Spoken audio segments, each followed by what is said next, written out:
Olá, meus amigos! Saudações do Evaldo Pimenta.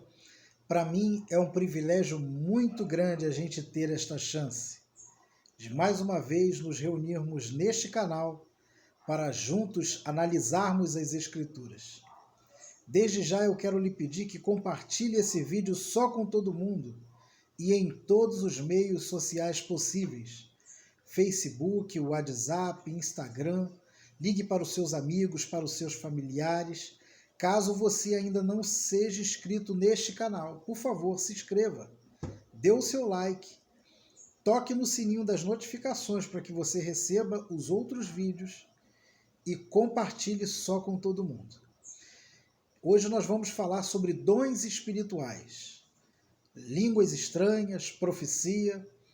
Eu sei que há muitas pessoas com dúvidas, eu recebi algumas perguntas e eu quero aqui compartilhar com vocês uma visão bíblica, aquilo que as Escrituras diz acerca do que é verdadeiramente o dom espiritual. Serei pragmático, objetivo. Só peço a você que preste muita atenção no que será falado aqui, para que não haja nenhuma incidência de interpretação. Vamos começar? Por gentileza, pegue o exemplar da Bíblia Sagrada e abra comigo na Epístola aos Hebreus, capítulo de número 1. Nós vamos ler do primeiro versículo ao versículo de número 6. Hebreus, capítulo 1, versículo 1 até o 6. Diz assim: havendo Deus antigamente falado muitas vezes e de muitas maneiras aos pais pelos profetas, a nós falou-nos nestes últimos dias pelo Filho, a quem constituiu herdeiro de tudo, por quem fez todo o cosmos, o qual, sendo o resplendor da sua glória e a expressa imagem da sua pessoa, sustenta todas as coisas pela palavra do seu poder, havendo feito por si mesmo a purificação dos nossos pecados, assentou-se à destra da majestade nas alturas, feito tanto mais excelente do que os anjos, quanto herdou mais excelente nome do que eles. Porque a qual dos anjos disse Deus: Tu és meu filho, ou te gerei, ou outra vez eu lhe serei por pai, e ele me será filho. E outra vez, quando introduz no mundo o primogênito, diz: e todos os anjos de Deus o adorem. Nós sabemos de quem está sendo falado. Esta palavra é Jesus Cristo, Filho do Deus Altíssimo. A expressão viva da glória, o pão vivo que desceu do céu, a palavra que se encarnou. Hebreus 1 diz que antigamente Deus falava de muitas maneiras aos nossos pais, pelos profetas. Mas a nós, nestes últimos dias, fala pelo Filho. Claro que o escritor aos Hebreus está se referindo àqueles dias do tempo de Jesus, que já era o tempo do fim. Então, se naquele tempo do fim, já era o tempo do fim, o tempo dos Hebreus, o Senhor já falava através do seu Filho Jesus Cristo, não mais pelo ministério profético, nós devemos compreender a diferença entre o ofício profético e o dom de profecia. Há uma diferença entre os dois. O ofício profético, ele tem o seu término em João Batista. O ofício profético do Antigo Testamento, ele acaba. Por que ele acaba? Porque midiaticamente ele deixa de ser necessário. Porque Jesus Cristo é o Verbo encarnado. Ele é a palavra viva. Ele é a palavra que se encarnou. Em Jesus, eu sei tudo o que preciso saber acerca de Deus, porque nele foi manifesto todas as palavras dos profetas. Em Jesus eu sei o que Deus é, porque foi o que Jesus foi. Em Jesus eu sei como Deus pensa, porque foi como Jesus pensou. Em Jesus eu sei como Deus trata a potestade do Estado, porque foi a forma que Jesus tratou a potestade do Estado, é a forma que Deus trata. Como Jesus trata a potestade da religião, como Jesus trata o pobre, o segregado, como Deus celebra em Jesus as pequenas manifestações de fé nas pessoas mais simples, porque Jesus não é somente o Verbo encarnado, como ele é a vontade de Deus em ação. Por isso as Escrituras apontam Jesus Cristo como o primogênito dentre muitos irmãos, porque ele é a imagem e a semelhança de Deus. E os anjos não tiveram este privilégio, nenhum deles, de ser o Filho de Deus, porque Jesus é o Verbo encarnado, é o Cristo de Deus. E o ofício profético é diferente do dom de profecia. Hoje existe o dom da profecia, sim, mas o ofício profético não, não mais. O dom da profecia, a profecia é um dom espiritual? É. Claro que é. Pegue o exemplar da Bíblia Sagrada. Epístola aos Romanos, capítulo de número 12, versículo de número 4 a 8, diz assim: porque assim como em um corpo temos muitos membros, e nem todos os membros têm a mesma operação, assim nós que somos muitos, somos um só corpo em Cristo, mas individualmente somos membros uns dos outros.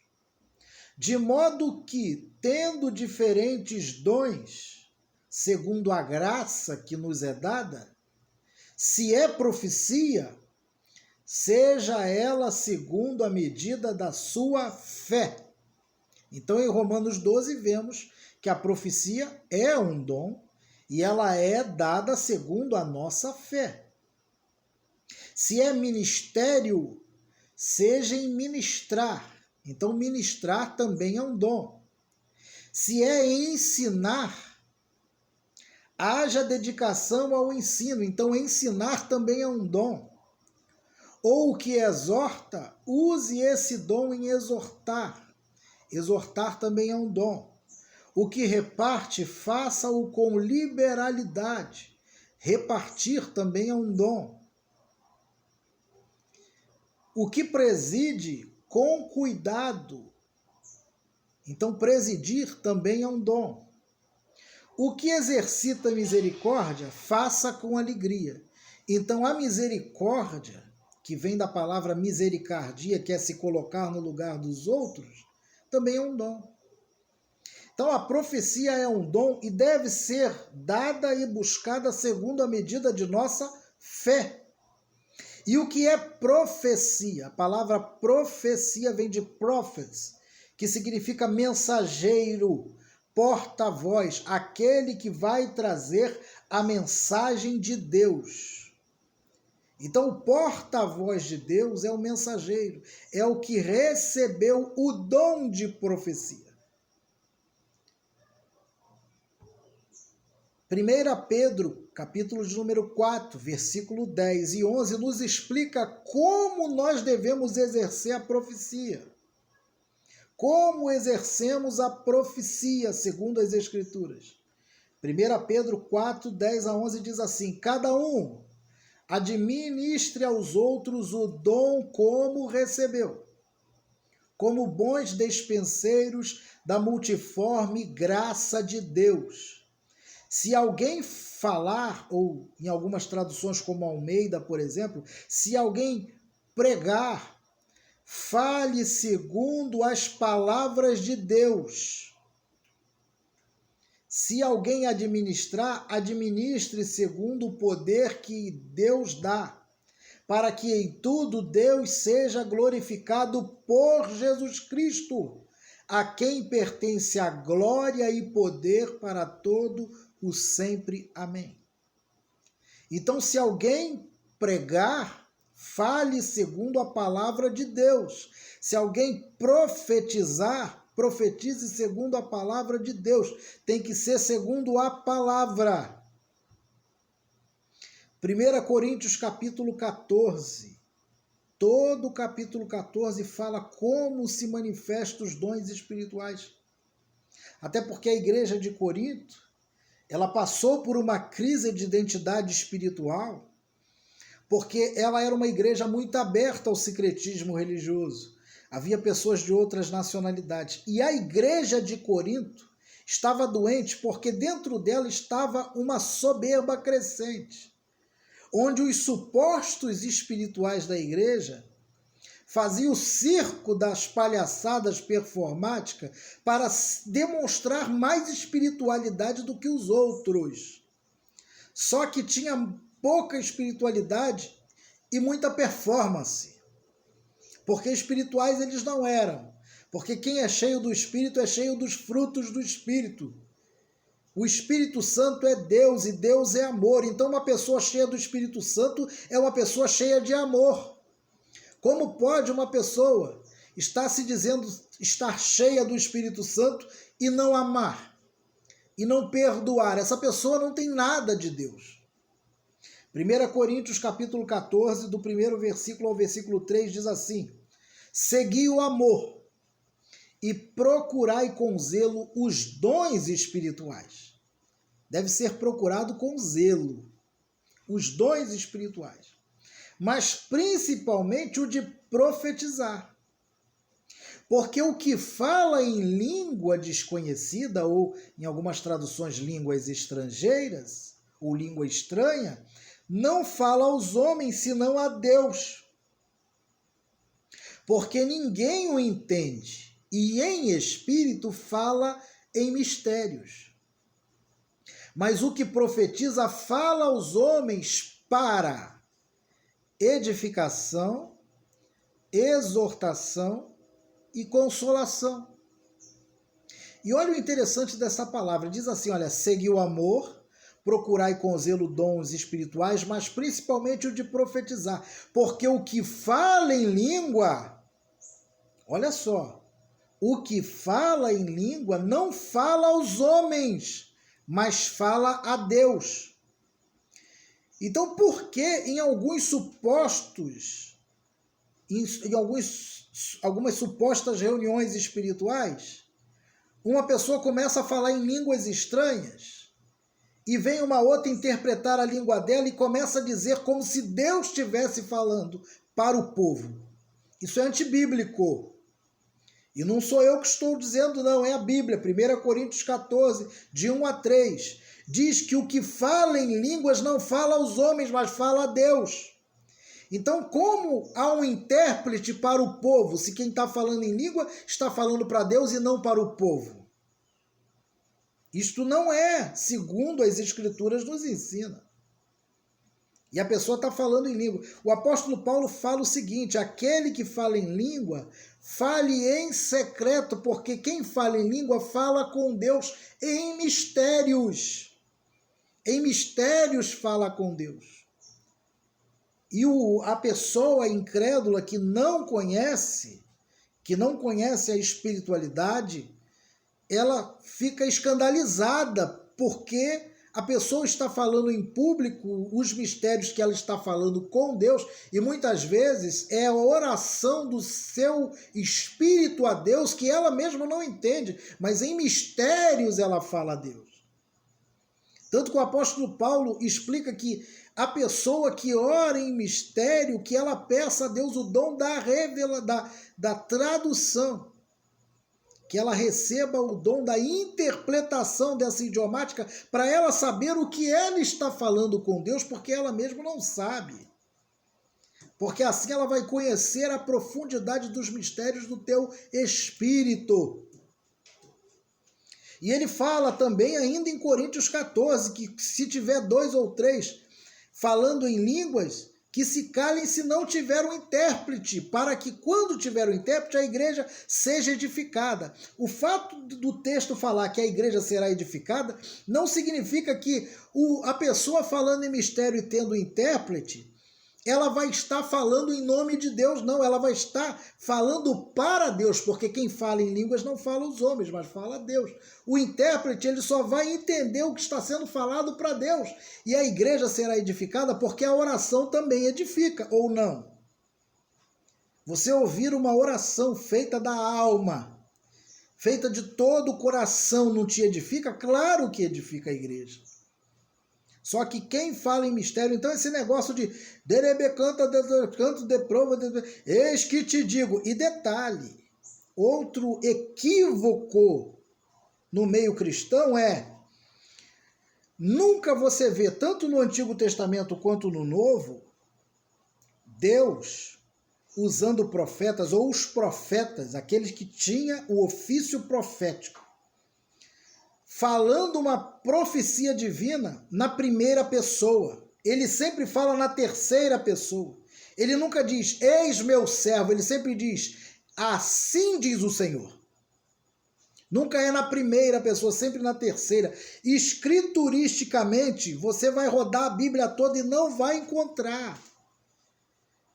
Porque se a pessoa diz, eis que te digo meu servo, supostamente ela está dizendo que ela está manifestada com o Espírito de Deus. Isso não existe.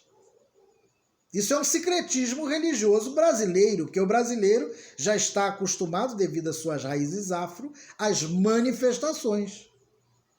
Então a pessoa acredita, eu fui tomado pelo Espírito Santo, como eu já vi em seminários, alunos até perguntando, não, eu entrei em um mistério e eu apaguei. Vem cá, então tem alguma coisa errada, ou você entrou numa hipnose, ou um espírito maligno que não é de Deus tomou conta de você, porque não é bíblico isso.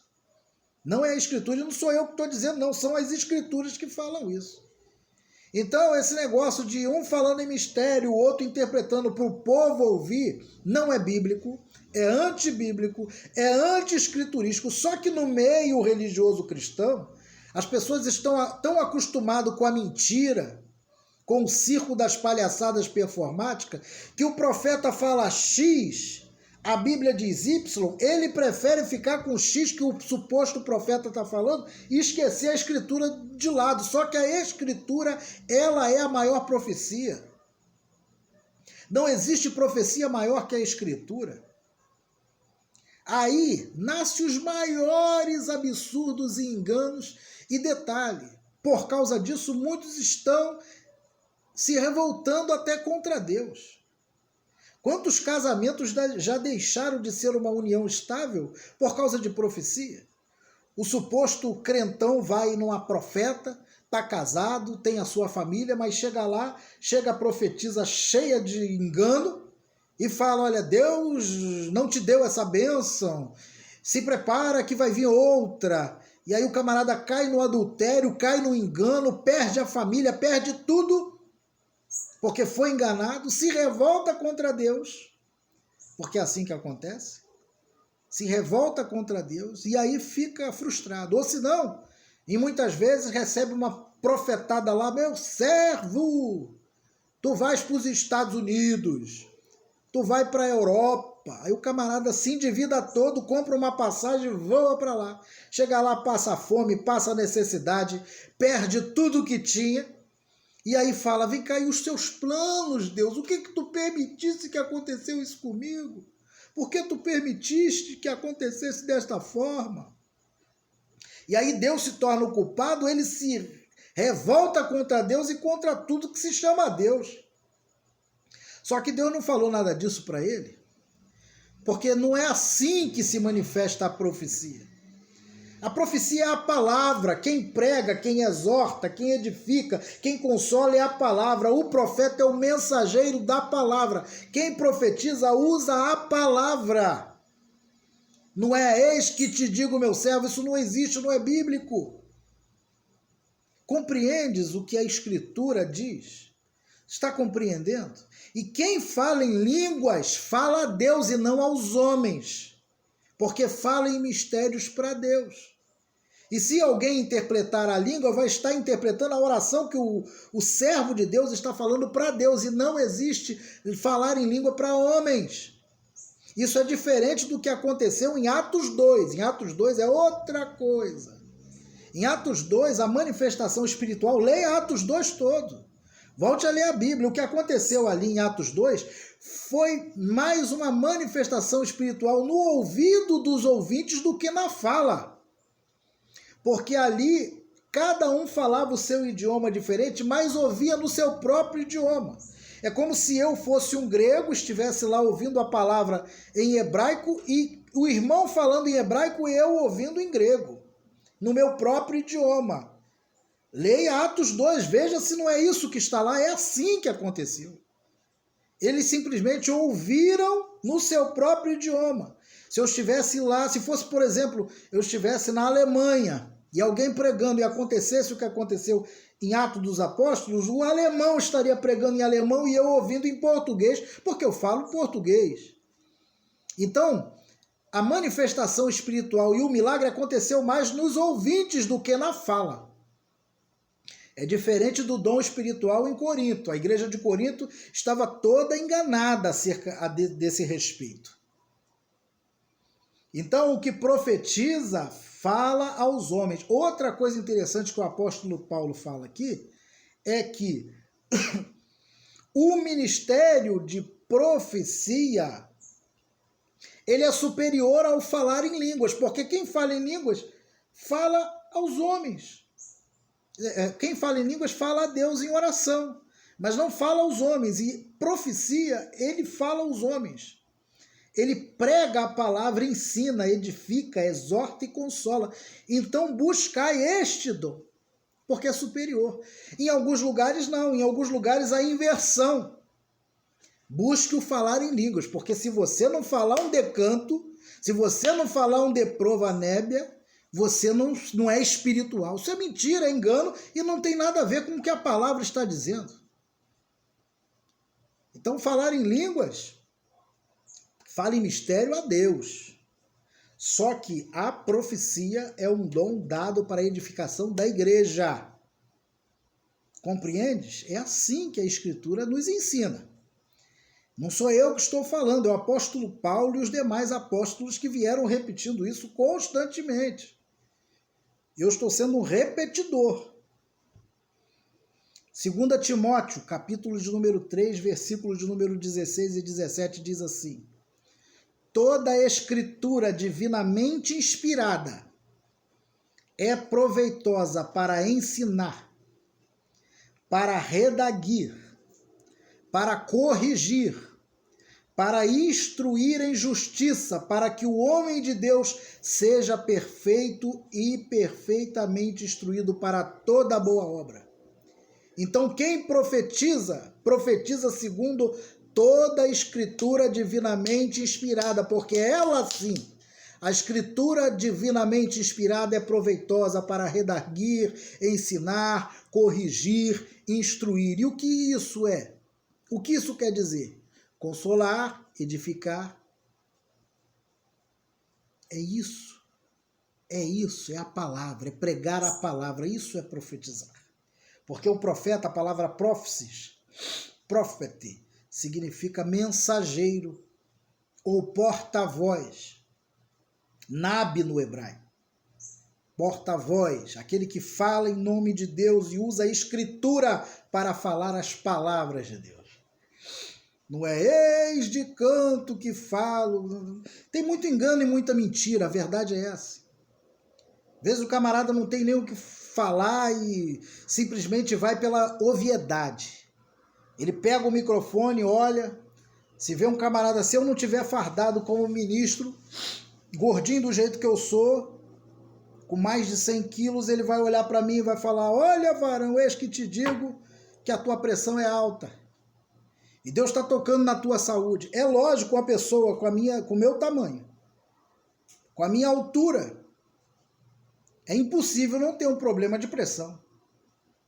Ou senão, quando vê uma pessoa com uma vestimenta um pouco pobre, com poder aquisitivo baixo, eis que te digo, minha serva, tu recebes agora essa bênção espiritual, eu sou o dono do ouro, da prata e tudo mais. Isso é mentira, é engano, meu irmão. E o povo gosta disso, gosta do engano, da mentira. Não quer nem se aprofundar da palavra, pelo contrário, se você começar a estudar a escritura e ensinar, o povo não gosta. Prova disso, os cultos de doutrinas e os cultos de ensinamento, quase não vai ninguém. São poucas as igrejas que priorizam as escrituras. É por isso que o povo se corrompe e se perde. É por isso que tem gente se revoltando contra Deus, sendo que Deus não fez nada contra eles. Eles mesmos se enganaram. Porque o suposto profeta profetizou em nome de Deus e não aconteceu. E está acontecendo a toda hora. Você abre a internet, está uma enxurrada de pessoas que disse que fulano ia morrer, fulano não morreu. Disse que fulano ia viver, fulano morreu. E Deus não se engana e diz, foi a fé dele, ou não pagou o voto. Peraí, meu irmão. A palavra de Deus diz sim, sim ou não, não. Se é Deus, por que não cumpriu? Por que ninguém profetizou o coronavírus? Cadê os profetas? Estavam dormindo? Me desculpe, mas isso aqui é uma denúncia que eu estou fazendo. E não pensem vocês que essa loucura pertence à Assembleia de Deus, não. Eu não estou falando. Primeiro que há 20 anos atrás, quem é da Assembleia de Deus de raiz sabe o que eu estou dizendo. Toda a igreja do movimento pentecostal tinha um sino no púlpito. E os assembleanos de raiz vão entender o que eu estou falando. Tinha um sino no púlpito. Quando começava a palhaçada, tocava-se o sino, baixava a bola de todo mundo. Para acabar com a meninice, com a palhaçada. Acabava.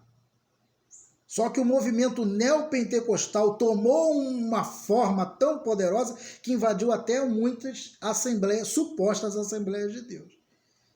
E aí hoje está esse incauto, esse engano. Aí para você corrigir essa maluquice, porque tudo isso começou com o neopentecostalismo no Brasil, e aí veio teologia da prosperidade, e o pessoal foi se perdendo cada vez mais, e agora só Deus para dar graça. 1 Coríntios capítulo 4, versículo 6 diz assim, e eu, irmãos, apliquei estas coisas por semelhança a mim e a Apolo, por amor de vós, para que em nós aprendais a não ir além daquilo que está escrito, não vos ensoberbecendo em favor de um contra o outro. Não vá além daquilo que está escrito. A palavra Jesus Cristo, ele é o verbo encarnado, ele é o ponto de convergência da igreja. Hoje, em muitos movimentos supostamente religiosos cristãos, falar em Jesus é um crime. Por quê? Porque Jesus é um tapa na cara desses enganadores. Porque eles fazem a antítese do que o evangelho manda. Eles fazem a antítese do que Jesus manda. Então Jesus para eles é um soco perverso. Porque Jesus é o grande turbilhão, é o trator que vai esmagar esta carne que está operante na vida desses homens. Provérbio número 30, versos 5 e 6 diz assim, toda a palavra de Deus é pura, escudo para os que confiam nele. Nada acrescenteis às suas palavras, para que não te repreenda e seja achado mentiroso. Não acrescente nenhuma palavra à palavra de Deus. Já está escrito, a revelação profética já está ali. Não existe o ofício profético, existe o dom de profecia. E o dom de profecia é pregar a palavra para exortar, consolar e edificar. Não venha com invenções, porque isso é engano, e engano é coisa do maligno, porque o pai da mentira é o diabo. Jeremias, capítulo de número 23, versículo de número 26 a 30 diz assim, até quando sucederá isso no coração dos profetas, que profetizam mentiras, e que só profetizam do engano do coração? os quais cuidam fazer com que o meu povo se esqueça do meu nome pelos sonhos que cada um conta ao seu próximo. Assim como seus pais se esqueceram do meu nome por causa de Baal. O profeta que tem um sonho, conte um sonho. Não sonhou? Conte um sonho. E aquele que tem a minha palavra, olha só, o profeta que tem a minha palavra, fale a minha palavra com verdade. Que tem a palha com o trigo, diz o Senhor. Porventura a minha palavra não é como fogo, diz o Senhor, e como martelo que esmiuça a pedra? Portanto, eis que eu sou contra os profetas, diz o Senhor, que furtam as minhas palavras, que roubam as minhas palavras, cada um ao seu próximo. Roubam as palavras para roubar o próximo, porque na grande maioria eles fazem isso, é para sequestrar o coração do outro, para obter dinheiro, e muitas vezes não é nem dinheiro. Às vezes é a síndrome de Lúcifer, é a febre da exaltação. É jogar peteca para o povo acreditar que ele é profeta para receber tapinha nas costas ou um aplauso, porque aquele show é para ele, não é para Deus. Quem é de Deus tem humildade, quem é de Deus sabe o que Deus é, sabe como Deus se manifesta e sabe o que é verdade no Espírito. Então não venha com essas mentiras, com essas mandingas, com essas macumba gospel, porque aqui é palavra viva, meu irmão. E tenha uma certeza, se vier com engano para cima de mim, a palavra de Deus que está em mim vai passar por cima de você como um rolo compressor. Porque as escrituras, elas são poderosas. Elas são espirituais em Deus para destruir fortalezas. Então saia do engano. Se você até agora andou enganado neste processo, desperte agora. Saia da mentira e comece a se voltar para as Escrituras. Olhe para Jesus, para o Jesus que nos ensina a amar, nos ensina a perdoar, nos ensina a se relacionar com o próximo e com Deus, de forma amorosa, simples, com bondade no ser. Que esta palavra possa mudar o teu coração, mas ela só vai fazer sentido. Ela só vai pavimentar a sua existência se você internalizar ela. Isso só depende de você. Ser transformado pela renovação do entendimento só depende de quem está ouvindo. Compartilhe essa mensagem só com todo mundo. E em breve estaremos de novo aqui. Em nome de Jesus, que Deus te abençoe. Um beijo e fique na paz. Amém.